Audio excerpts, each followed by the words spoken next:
God shall get, then it's not shall lose. So the Bible says, and it still is new. Mama may have, Papa may have.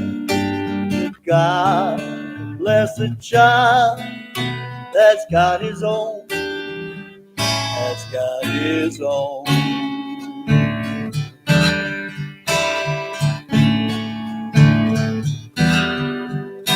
See the strong get more, see the weak ones fade.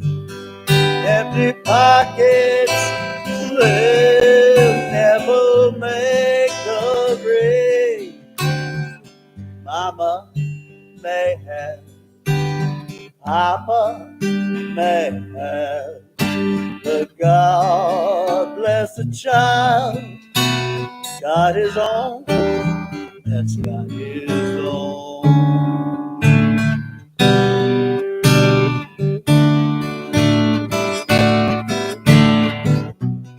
Money, you got lots of friends hanging around your door. When it's gone and all the spending ends, they don't come around no more. Rich relations give crusts of bread and such. You can help yourself, but don't take too much.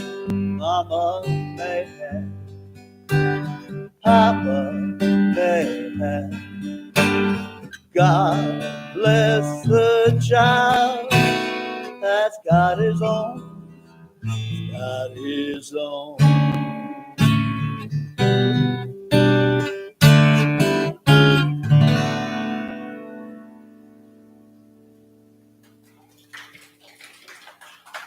Thank you all. Good morning.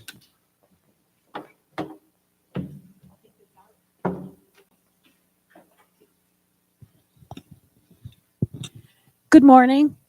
This is the Open Hearts and Minds Fellowship, a spiritual community of hope, courage, and compassion where all are welcome. I'm Martha Carlton, and I only get here occasionally, but I am so grateful to be here. And because we only get to meet once a month on the fourth Sunday. Is that better? Okay. In this room, we get to listen, learn, pray, and sing together. And afterward, in the next room, we get to share refreshments and meet new friends. In the life of this community, there are some important things to know. This service will be available soon on the fellowship's website.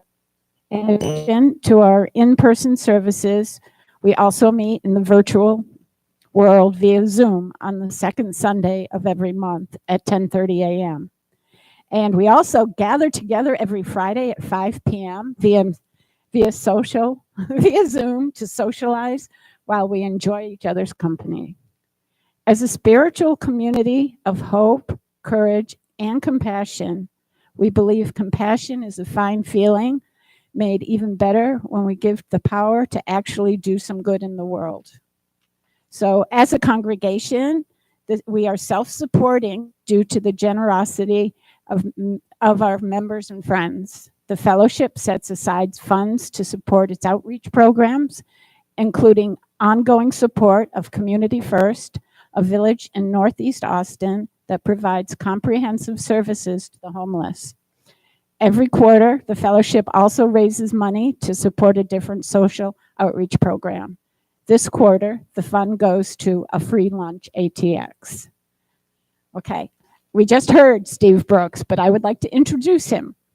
Steve Brooks' life is full of twists and turns. He was born in Chicago and raised in York, Pennsylvania. He picked up a guitar at age 16 and played along with Pete Seeger Records. A week before high school graduation, he spent his life savings on a guitar, a Martin D35 that's still his musical sidekick and one of his best friends.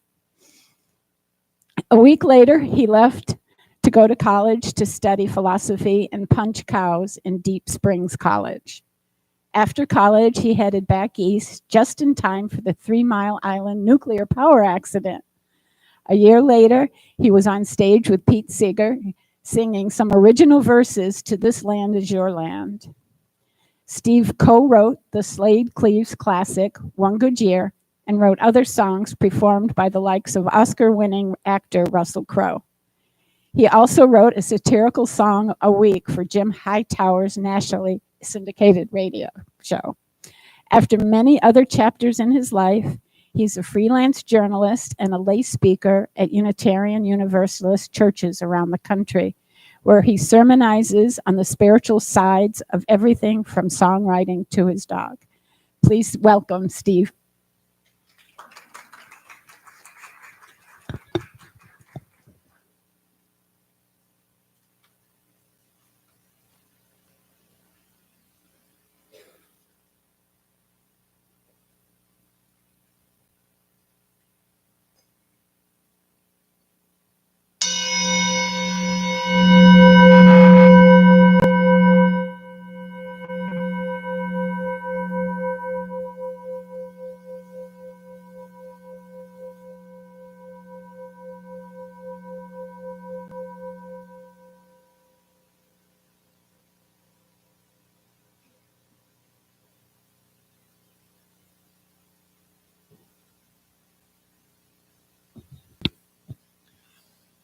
Every time this fellowship gathers together, we light a chalice, a symbol of the light of truth and the warmth of love. This morning we'll read responsively our opening words by Reverend David Pohl. I'll read the yellow words and you'll read the white. We come together to this time and this place to rediscover the wondrous gift of free religious community, to renew our faith in the holiness, goodness, and the beauty of life, to reaffirm the way of open minds and full heart, to rekindle the flame of memory and hope, and to reclaim the vision of an earth made fair with all her people one. And now let us sing together hymn number 409, All Through the Night.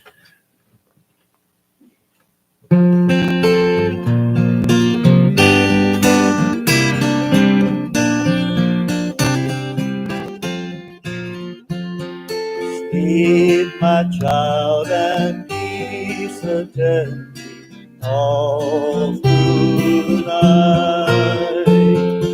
I who love you will be near you all through the night. Soft the drowsy eyes are creeping, hill and vale in slumber sleeping. I, my loving vigil keeping all through the night. Mother, I can feel you near me all through the night. Father, I know you can hear me all through the night. And when I am your age nearly, still I will remember clearly how you sang and held me dear all through the night. While the watcher watches keeping all through the night, while one half the world is sleeping all through the night. Even while the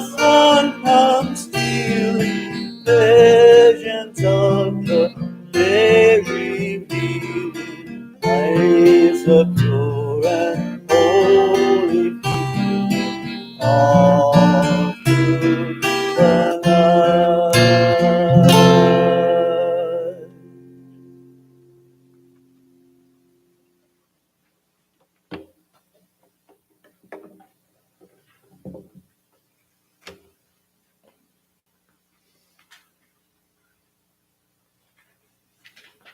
Our responsive reading, number 715, comes from the great Lebanese poet Khalil Gibran. As usual, I will read the portions in standard type, and we'll all read together the portions in italics. Your children are not your children. They are the sons and daughters of life's longing for itself. They come through you, but not from you. They do not belong to you. You may give them your love, but not your thoughts, for they have their own thoughts.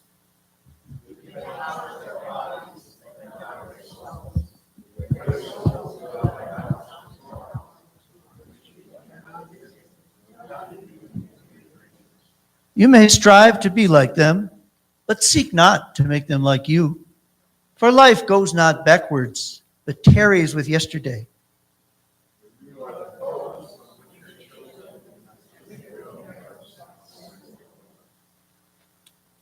The archer sees his mark upon the path of the infinite, and he bends you with his might, that his arrows may go swift and far.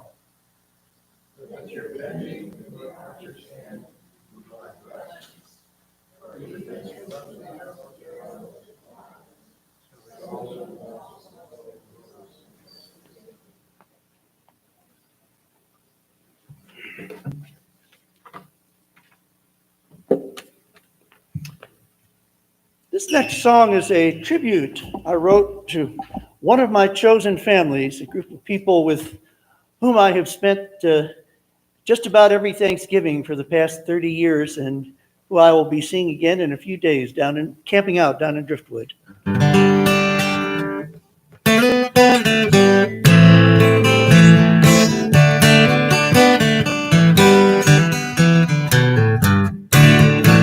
the Texas air, there's a little nip where the days get short and the nights come quick. I pack my truck and I fill it up and I pull it up where I smell the barbecue. I pitch my tent, well, it's getting dark. Well, the whole front yard is a trailer park. I hear, hello, friends, where you been? And a chorus of howdy do, Thanksgiving at Sioux, Thanksgiving at Sioux. Come on along to rendezvous when we do Thanksgiving at Sioux. There's a big old Bubba, they call him Bear, singing songs around a roaring fire. At his flank is his buddy Frank, with his tails a-flash blue. There's the corn dog king with his cardboard crown, sets them up and he slaps them down. And old fat Jack, he has got his back, well, they're making 42 Thanksgiving at Sioux, Thanksgiving at Sioux. Come on along to rendezvous when we do Thanksgiving at Sioux.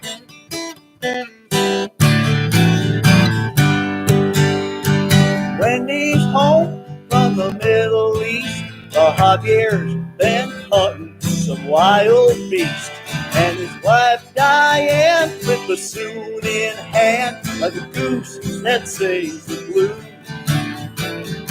Ruling over this kooky crew is our kitchen queen, a girl named Sue. She looks divine with her glass of wine as she does the boogaloo. Thanksgiving at Sue, Thanksgiving at Sioux. Among a long rendezvous. When we do Thanksgiving at Sioux. Ask anyone and they'll all agree we're one big dysfunctional family. As we circle round and we chow it down and repeat a time or two. So let us sing the praise of the waifs and strays as we gather here every turkey day. More than 30 years, keeping driftwood weird. Come to chat and come to chew. Thanksgiving at Sioux. Thanksgiving at Sioux. Come along and rendezvous. And the new and old hippie Sioux. Tales are strange and they're sometimes true when we do Thanksgiving at Sioux.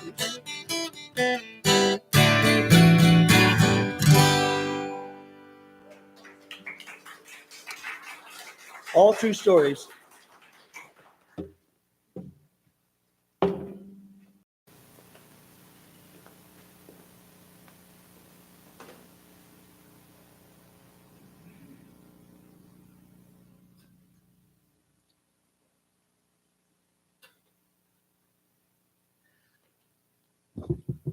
We live here? Oh, yes, we're live.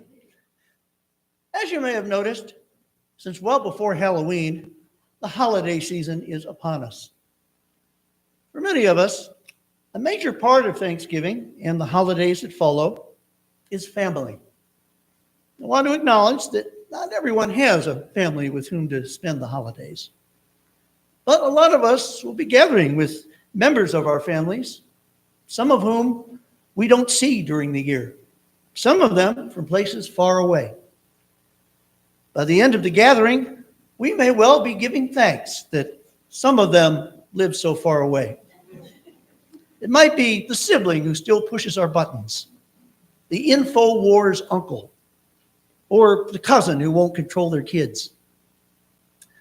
Such gatherings remind us of the paradox of families. They can bring out the best in us, and they can bring out the worst in us. Long after we were launched from the nest, many of us are still trying to make sense of what happened back there. I'm a storyteller, so I turn to stories for help. And there are two family stories that have especially caught my attention over the years. Leave It to Beaver and the book of Genesis. Like all archetypal stories, both the Cleavers and the children of Abraham express profound human truths, even though their truths appear to be utterly at odds. For that reason, those ideal parents and their families might help us to understand our real ones and all their maddening and glorious contradictions. When we think of June and Ward Cleaver and their two mischievous sons, it's tempting to view them down our postmodern noses. The dad wears neckties at home. The mom vacuums her spotless house while wearing pearls. An eerier thing about the Cleavers is that they have no relationships with their own parents, any more than they appear to have social lives outside the home. They're icons of the 50s conception of the nuclear family, in which it doesn't take a village to raise a child. In their own time, though, the Cleavers were viewed as role models of enlightened family values, indebted to Dr. Benjamin Spock and his 1946 bestseller, Baby and Child Care. Rather than laying down the law, Ward Cleaver listened to his sons and reasoned with them about moral principles. Writes the blogger Katie Dempsey. This show is basically a primer for modern parenting at a time when people still held the view that children were just really annoying and needed to shut up. For baby boomers, part of the attraction was that Ward and June were the well-adjusted and understanding parents that we all wanted to have. The problem was that they were fictional characters. For many of us, our real parents had a hard time measuring up. In the Brooks household, Mom and Dad were less like the Cleavers than like the Cleaved.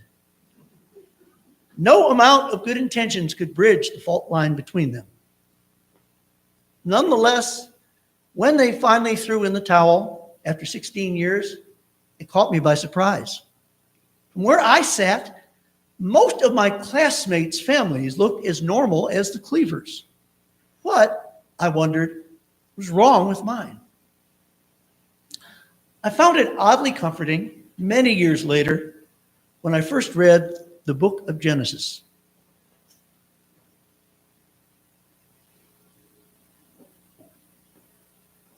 If the Cleavers are archetypes of a functional family, the clans of Hebrew mythology are the opposite. They start with fratricide, and they go downhill from there. Abraham sires a son with his wife's slave girl, and then casts mother and baby out into the wilderness. Jacob swindles his brother out of his inheritance. A generation later, Jacob's offspring sell their brother into slavery. As the book of Micah sums it up, a man's enemies are the men of his own house. Greek mythology makes Genesis look like Mr. Rogers' Neighborhood. The god Zeus kills his father after his father has devoured several of his siblings.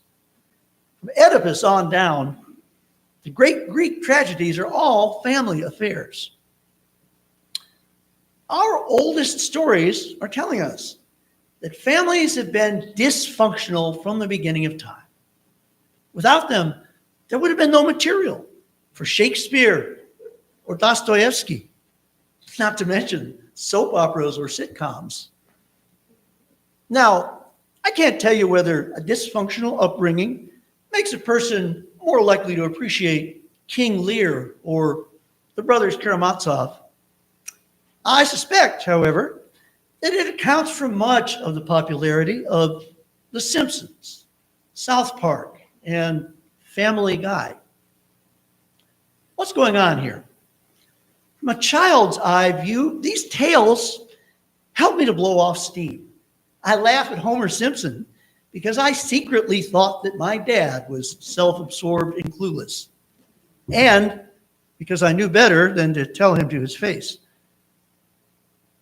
On another level, these stories help me to recognize patterns that I couldn't see when I was growing up, like the taboo on admitting that the family has problems.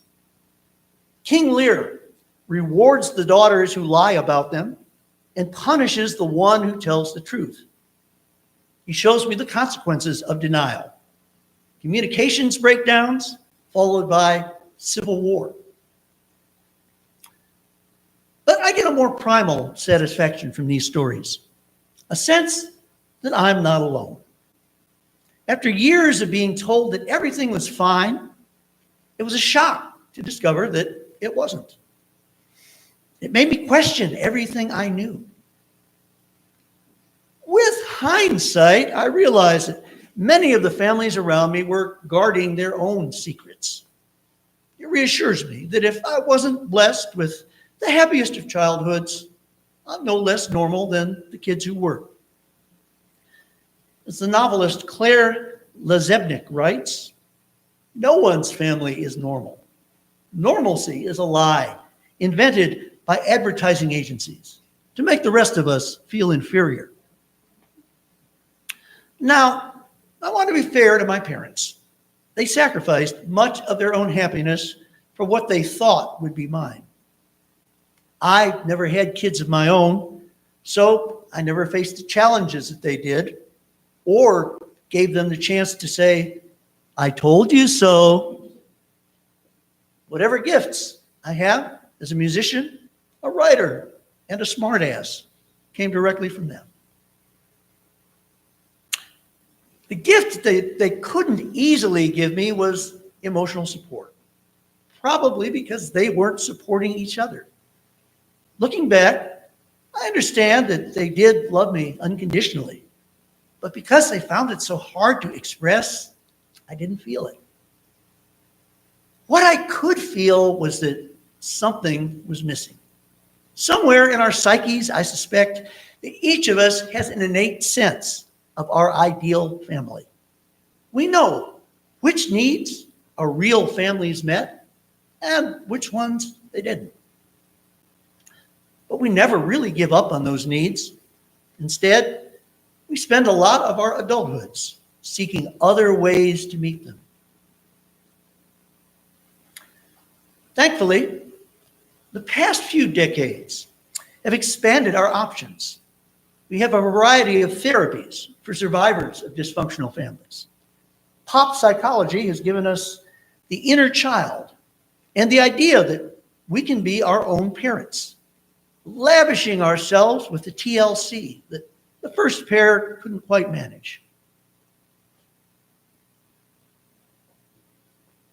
Writes the counselor John Bradshaw, "You can be there when you were born, when you learned to crawl and walk, when you learn to talk. Later, as you learn to champion your inner child, you can find nurturing people who will give you what you needed then and what your inner child needs now in order to grow." His words ring true in my own experience. Therapists can uncover old wounds, but what has helped the most to heal them for me has been families of choice. My starving inner child could be fed by people who were related by spirit rather than by blood. I was in my late 20s and living in New Orleans when I met the Christos family. They had a commune on Bella Ashby Island, 70 miles down the Mississippi River. It was a location of spectacular natural beauty, surrounded by salt marshes and seabirds. Their traditional family greeting was a big old hug. And clan mother Valija remarked that hugging me at first was like hugging a piece of cardboard. But my reserve didn't last. Within a weekend, I felt that I had found my people. I could discuss philosophy, catch a swim in the bayou, and sit down to spill my joys and sorrows over a cup of coffee with a sympathetic stranger. I became part of an extended family that could mend my heart as well as fix my car. We all knew we had each other's backs. Even more, I could expose parts of myself that I had never dared to show back at home. Unaccustomed as I was, I allowed myself to receive and to give unconditional love. Writes the actress and author Tori Spelling, "We are not defined by the family into which we are born, but the one which we can choose and create. We are not born, we become." The Christos were hardly an ideal family. Their closets hid skeletons, and they finally abandoned the island after a feud. But the love was genuine, and so was the healing. It even reached to my family of origin.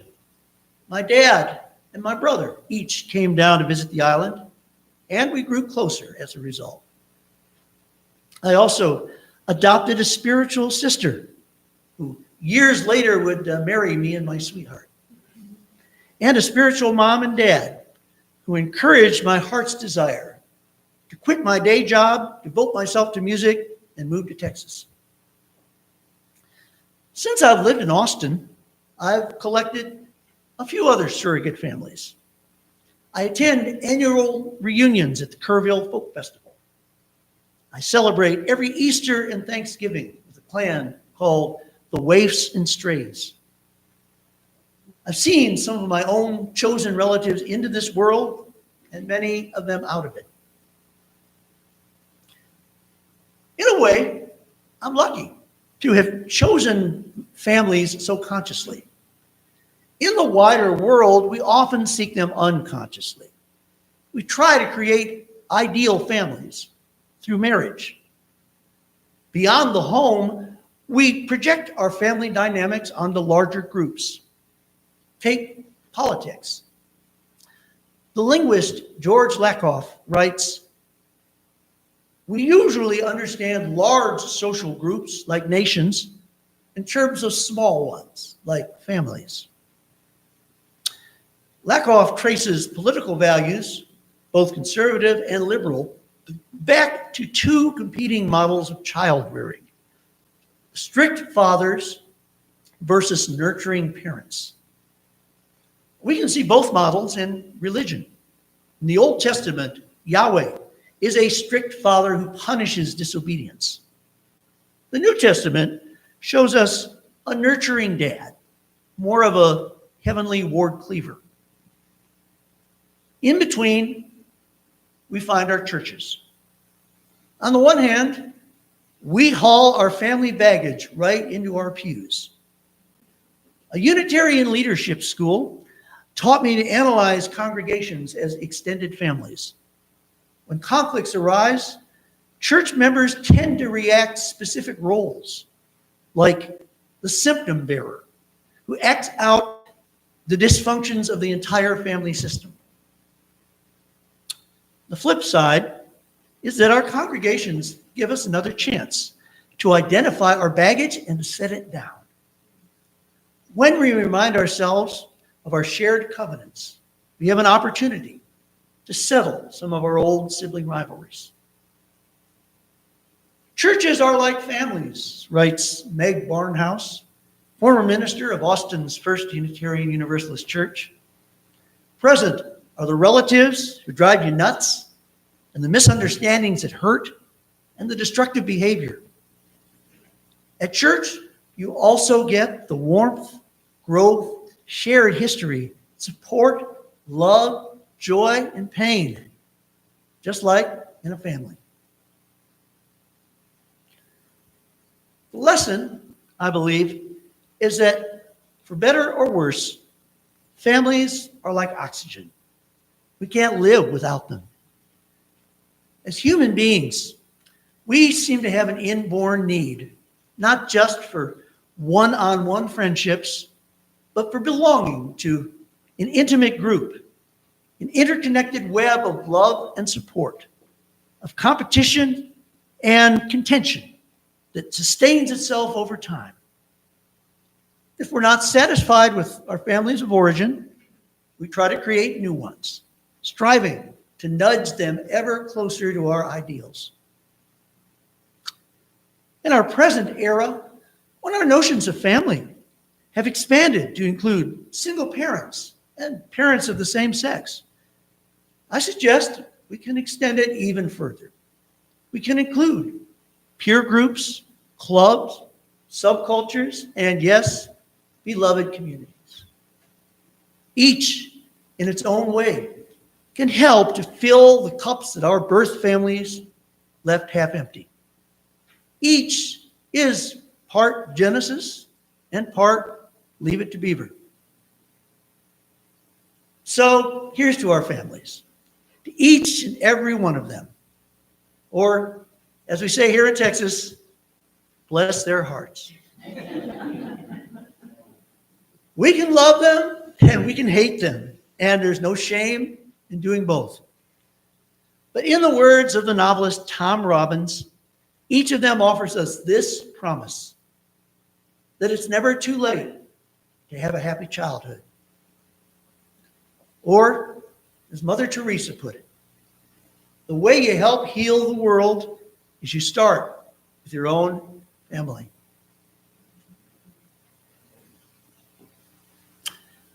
And now I would like to invite Debbie to join me up at the microphone and invite us all to sing together on our closing song, Teach Your Children.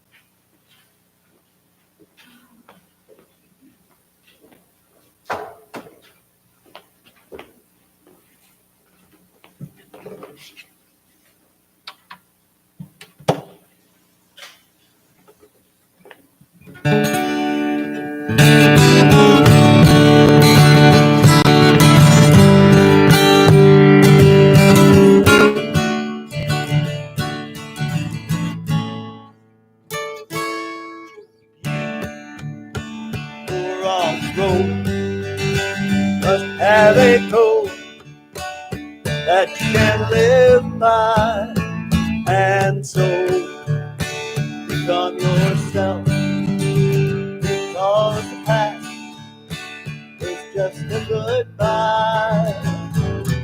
Teach your children well, their parents' help, it slowly go by, and feed them on your dreams, the ones they pick, the ones you'll know by.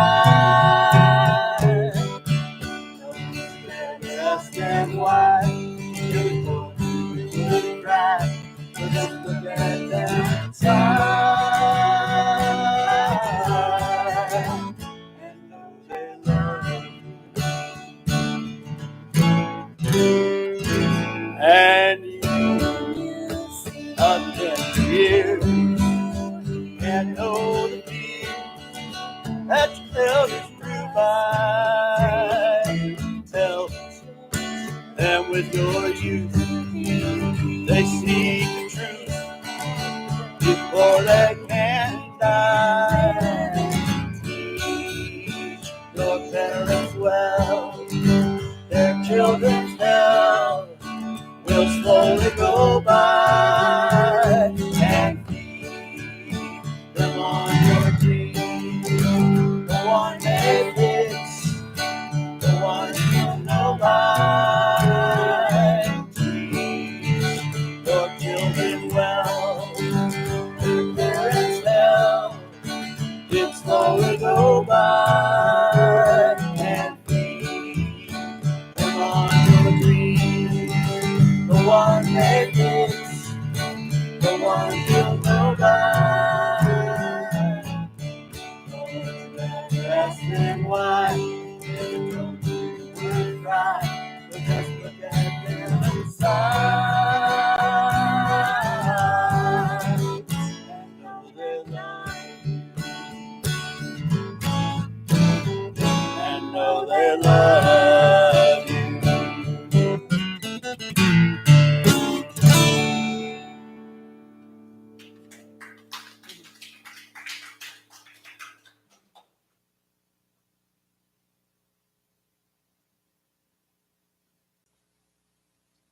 So I wrote a book.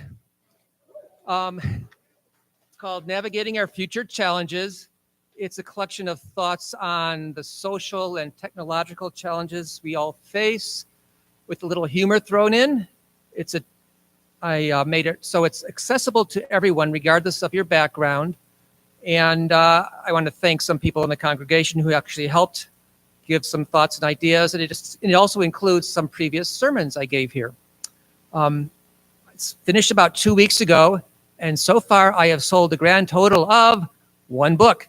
So I am not quitting my day job yet. But I have copies of it available in the next room right after the service here. Feel free to pick one up. All I ask is that you consider making a donation to the quarterly fund we're collecting for free lunch, and any amount you feel comfortable doing. And I do intend to start a book discussion group of it in December. So pick it up while it's available. Thank you, Brother Mike. Our closing words are from Reverend Wayne Arneson. Take courage, friends. The way is often hard, the path is never clear, and the stakes are very high. Take courage. For deep down there is another truth. You are not alone. Go in peace, go in love, go in joy, and may you shine your inner light upon the world. And so then now please join us in the next room for refreshments and friendship. Say with me, amen and blessed be.